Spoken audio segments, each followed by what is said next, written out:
Hallelujah, God bless you all. इस ये time जो रोज की रोटी को देने का है, ये सच में एक ब्लेस्ड टाइम है। आपके मैसेजेस, आपके जितने भी प्रतिक्रियाएं, आपके इम्प्रेशंस जो आ रहे हैं रोज की रोटी के लिए, ये सचमुच मार्वलस हैं। मेरा बिलीव है आज का वर्ड जब आप सुनेंगे आप सेम नहीं होंगे। ये बाइबल टीचिंग जो मैं आपको दे रहा हूँ, ये बहुत ही ध्यान से और बहुत ही आराम से और नोट कर करके लेने वाली टीचिंग है। ओके, आज जब आप इस वर्ड को सुन रहे हैं राइट नाउ, मैं चाहता हूं आप उत्पत्ति 22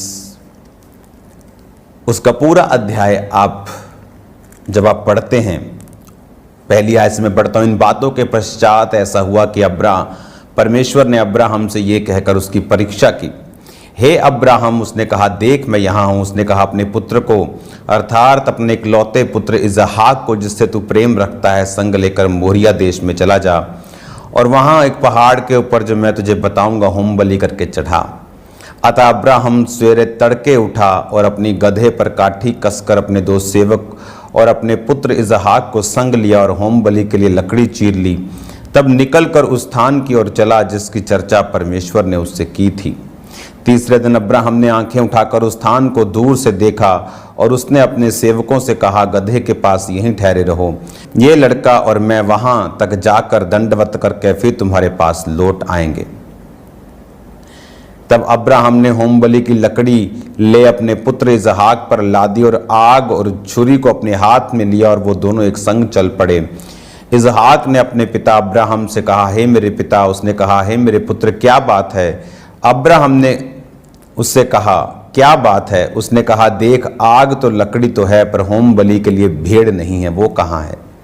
अब्राहम ने कहा, हे मेरे पुत्र, परमेश्वर होम बलि की भेड़ का उपाय आप ही करेगा। और वो दोनों संग संग आगे चलते गए।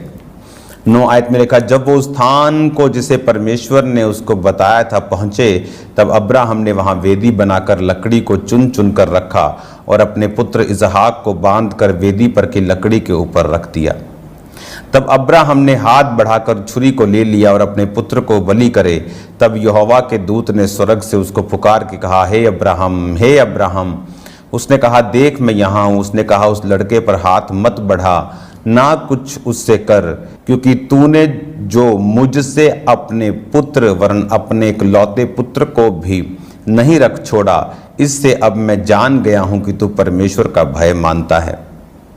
तब अब्राहम ने आंखें उठाई और क्या देखा कि उसके पीछे एक मेढ़ा, यानी भेड़ का जो मेल वर्जन है,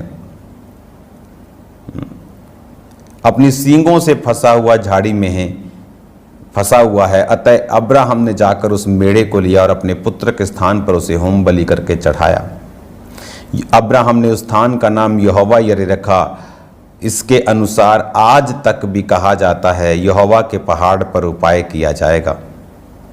फिर यहोवा के दूत ने दूसरी बार स्वर्ग से अब्राहम को पुकार के कहा, यहोवा की ये वाणी है, मैं अपनी ही शपथ खाता हूं कि तूने जो ये काम किया है कि अपने पुत्र वरन अपने इकलौते पुत्र को भी नहीं रख छोड़ा, इस कारण मैं निश्चय तुझे आशीष दूंगा और निश्चय तेरे वंश को आकाश के तारागण और समुद्र के तीर की बालू के किणकों के समान अनगिनत करूंगा। तेरा वंश अपने शत्रुओं के नगरों का अधिकारी होगा और पृथ्वी की सारी जातियां अपने को तेरे वंश के कारण धन्य मानेंगी, क्योंकि तूने मेरी बात मानी है। तब अब्राहम अपने सेवकों के पास लौट आया और वो सब बेरशेबा को संग संग गए और अब्राहम बेरशेबा में रहता रहा। ये बहुत ध्यान से समझने वाली ये स्टोरी है। इंसान बरकत को कैसे पाता है? इंसान बरकत पाता है जब वो अपनी लाइफ में एक फैसला लेता है कि मैं अब स्पिरिचुअली, आत्मिक रीति से परमेश्वर के पीछे चलूंगा। जब इंसान इस फैसले को कर लेता है कि मैं आत्मिक रीति से परमेश्वर के पीछे चलूंगा, तो वो पोजीशन में आता है, उस स्थान पे पहुंच जाता है जहां से अब परमेश्वर उसको चलाएंगे और वो बरकतों को पाएगा। परमेश्वर के वचन में पावर है और वो पक्षपात नहीं करता। बाइबल कहती जब याकूब मरने वाला था तो उसने अपने 12 जो पुत्र थे उनको बुलाया कि मैं मरने से पहले तुम्हें प्रोफेटिक वर्ड्स दूं तुम्हारे जिंदगी और तुम्हारे कर्मों के हिसाब से। उसने रुबेन को दिया जो व्यभिचार कर बैठा था, उसने लेवी को, उसने शिमोन को, हर एक व्यक्ति को, यहूदा को उसने प्रोफेटिक वर्ड्स दिए। और उसने यूसुफ के 2 बच्चे जो यूसुफ के साथ, जब यूसुफ को मालूम हुआ उसका बाप जो है वो स्वर्ग जाने वाला है, तो वो अपने 2 बच्चों को भी साथ लेके आया, मनश्शे और एप्रैम। बाइबल कहती है जब वो अपने पुत्रों को लेके आया तो उसने मनश्शे को, जो कि उसका जेठा बेटा था, उसने अपने लेफ्ट हैंड साइड खड़ा किया ताकि याकूब का जो हाथ, उसके पिता का हाथ अपने पोते पर दाहिना आए। एप्रैम को उसने अपने दाहिने रखा कि उसके बाप का, उसके पोते पे हाथ बाहिना आए, लेफ्ट हैंड आए। और जब याकूब प्रार्थना करने लगा तो उसने हाथ क्रॉस कर दिए, दाहिना एप्रैम पे कर दिया, बाहिना मनश्शे पे कर दिया। तो उसने कहा पिता ये तो छोटा है, इस पे अपना लेफ्ट हैंड रख, क्योंकि उधर से जब लेफ्ट हैंड आया तो छोटे पे आना था, लेकिन उसने अपना लेफ्ट हैंड बड़े पे किया, अपना राइट हैंड छोटे पे कर दिया। तो उसने कहा ऐसा मत कर, लेकिन उसने कहा नहीं मेरे बेटे, दोनों बरकत को पाएंगे, दोनों आशीष को पाएंगे, लेकिन जो छोटा है वो ज्यादा ब्लेस्ड होगा और बड़ा निकलेगा। तब जो ब्लेसिंग्स रिलीज की गई थी वो सिर्फ मुंह से की गई थी, कुछ पैसा नहीं दिया गया, कुछ प्रॉपर्टी का चक्कर नहीं था कि इसको 10 खेत मिलेंगे, इसको 8 मिलेंगे, तो 10 वाले की आमदनी ज्यादा होगी और उसकी आमदनी पे आमदनी फिर ज्यादा होगी, इस तरह वो बढ़ता जाएगा। ऐसा कुछ नहीं था। अगर किसी को प्रॉपर्टी ज्यादा मिली होगी तो वो बड़े को ही मिली होगी, जिसपे दाहिना हाथ छोटे पे आया। अगर आप याकूब की जगह खड़े हैं और एक बच्चा यहां है और एक यहां है, बड़ा यहां है मेरे लेफ्ट, ताकि आपका हाथ इस पे राइट आए, छोटा यहां है एप्रैम ताकि आपका लेफ्ट यहां आए, लेकिन उसने क्रॉस कर दिया, लेफ्ट यहां कर दिया, राइट छोटे पे कर दिया। तो यूसुफ ने कहा नहीं नहीं ऐसा मत कर। उसने कहा नहीं ऐसा ही है। कोई प्रॉपर्टी की वंड नहीं हुई थे, कोई कुछ प्रॉपर्टी नहीं बांटी गई, कुछ अधिकार नहीं बांटे गए, लेकिन स्पिरिचुअली उन्हें ब्लेस किया गया। और आप हैरान होंगे, अगर आप गिनती की पुस्तक में जब गोत्र गिने गए, जब गोत्रों की गिनती हुई, याकूब के 12 पुत्र थे, लेवी की गिनती गोत्रों में नहीं हुई क्योंकि वो सेवा के लिए चुने गए थे, तो रह गए 11। यूसुफ की गिनती उनमें नहीं हुई, यूसुफ के 2 बच्चों की गिनती उनमें हुई, तो यूसुफ हट गया, रह गए 10, 2 बच्चे ऐड हो गए 12। और जब आप गिनती की पुस्तक में पढ़ते हैं, उनमें जब दलों को गिना गया तो आप गिनती की पुस्तक 2 बाब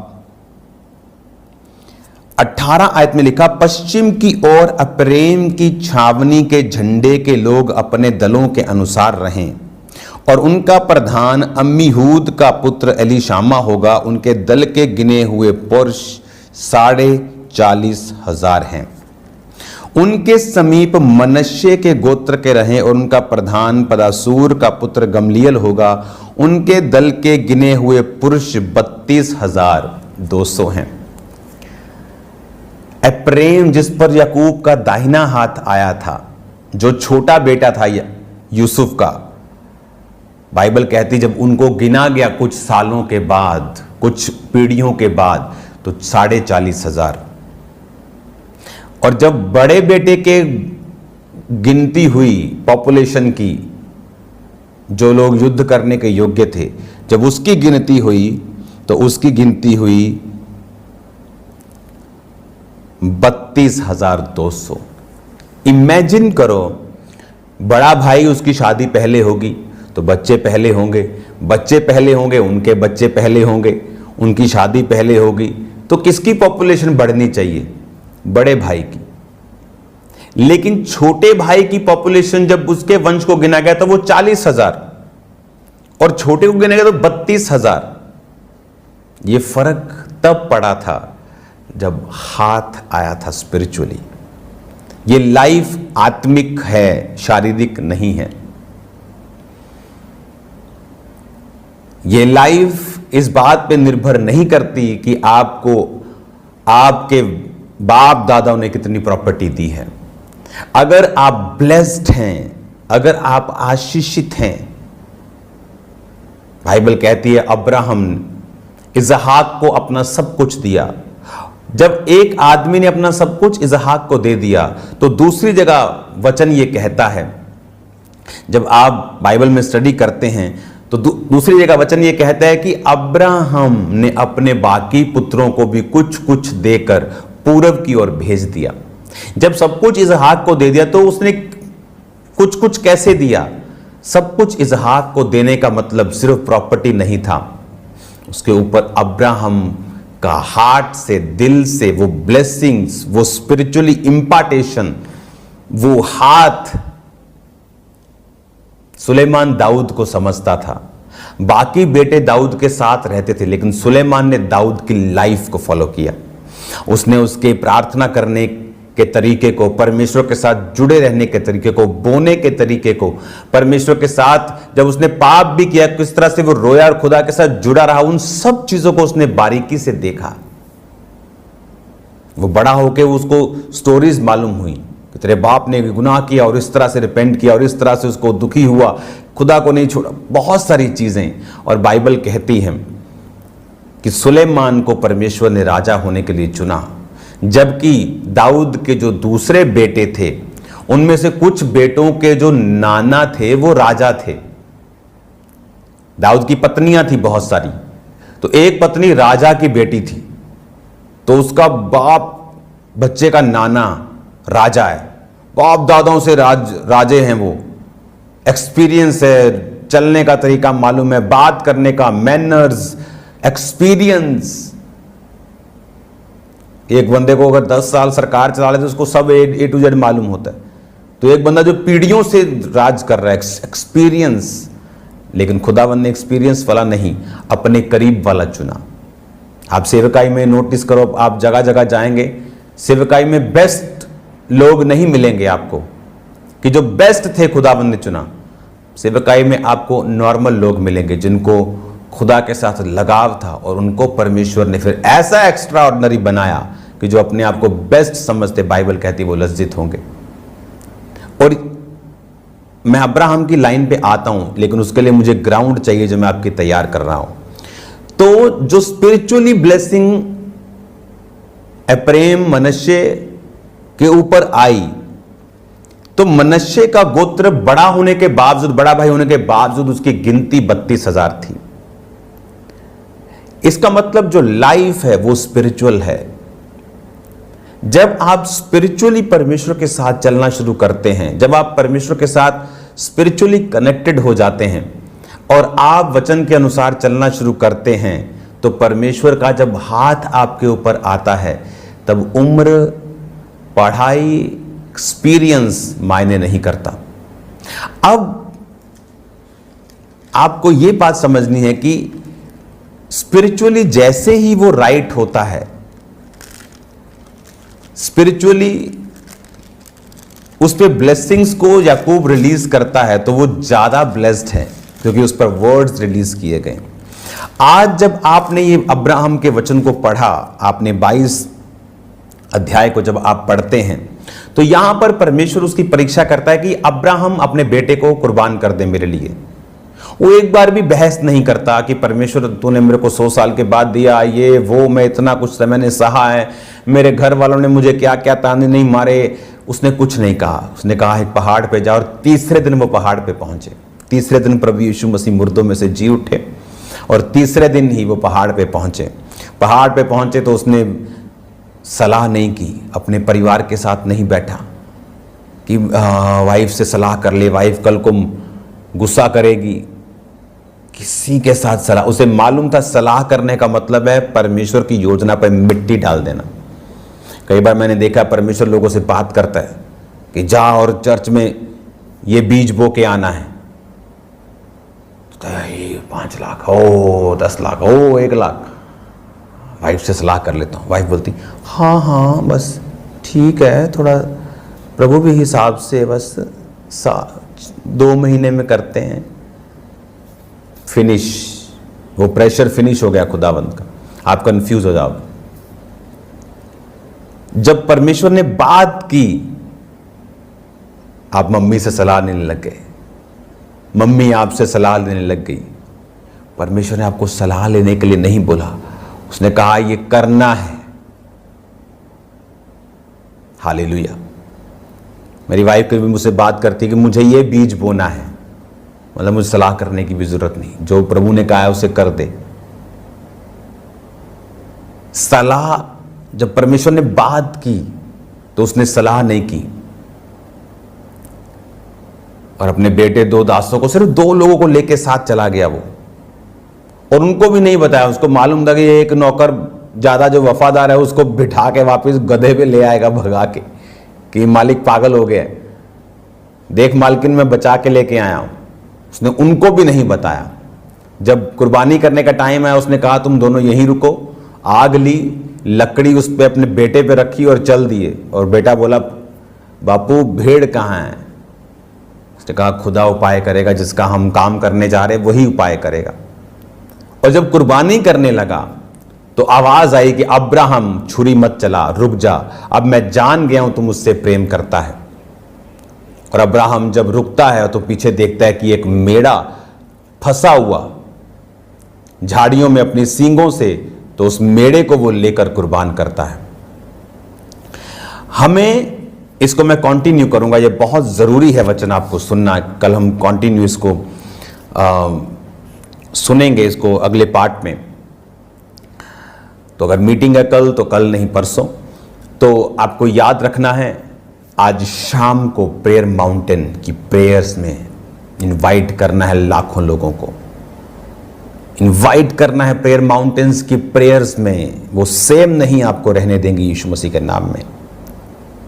वो प्रेयर्स ही हैं जो आपको स्ट्रांग करती है। वचन आपकी नॉलेज बढ़ाता है, लेकिन प्रेयर्स आपको वो देती हैं प्रैक्टिकली, जो वचन आपको सिखा रहा है। आप उनको प्रैक्टिकली डेमोन्स्ट्रेट अपनी लाइफ में करते हैं, उस ब्लेसिंग्स को, उस सभी चीजों को जो वचन वायदा करता है। तो ये दोनों चीजें जरूरी हैं। अगर आप वचन के पीछे लग गए और आपने प्रेयर नहीं की, आप कंप्लीट नहीं हैं। आप प्रेयर प्रेयर प्रेयर करते जा रहे हो, वचन आपके अंदर नहीं है, तो भी आप अधूरे हैं। शाम को मिलते हैं खुदावंद की प्रेजेंस में। इस वचन को मैं कंटिन्यू रखूंगा क्योंकि ये थोड़ा लंबा जाएगा, ताकि आप उसे अगले पार्ट में कल सुन पाएंगे। आप ब्लेस्ड हैं यीशु के नाम में, आप ब्लेस्ड हैं यीशु मसीह के नाम में, आप सेम नहीं हैं। शाम को मिलते हैं खुदावंद की प्रेजेंस में, और नेक्स्ट पार्ट में दोपहर 1 बजे मिलते हैं खुदावंद की प्रेजेंस में। अपने हाथों को उठाओ, थैंक यू जीसस। और याद रखो संडे की मीटिंग मॉर्निंग एक स्पेशल मीटिंग होगी, डिलीवरेंस से भरी हुई, आशीष से भरी हुई।